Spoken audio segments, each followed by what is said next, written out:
Abakulembeze b'empondo bagamba nti emirembe mwe bayagalira gyaleetebwa UPDF nga kakati bakyalina kweraliikirira konna oluvannyuma lw'okufugaza abayeekera b'akabinja ka Allied Democratic Forces oba ADF abali babafukidde ekyambika.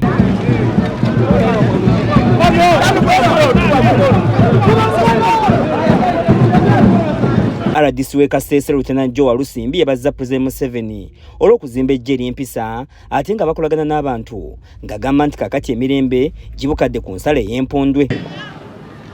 Since this guarantee Ugandans made it for us all, nobody could know that we may be what we are.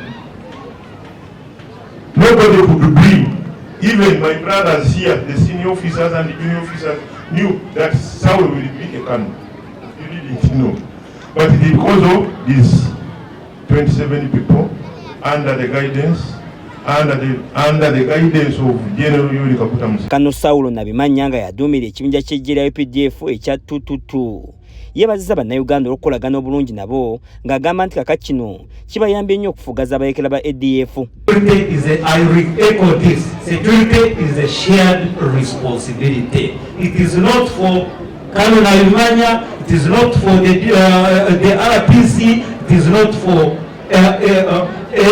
any single person.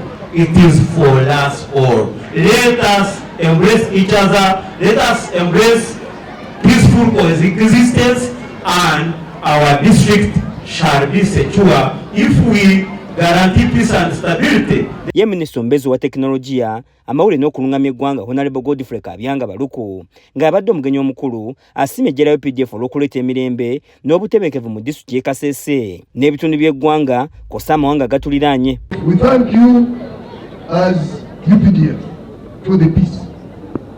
We thank you for the discipline. We thank you for sacrificing your lives to go and fight for our brothers, Africans outside Uganda. And we thank you. Moses Mutabali yakusakidde eggulire lino ku Kasese TV Agaleero.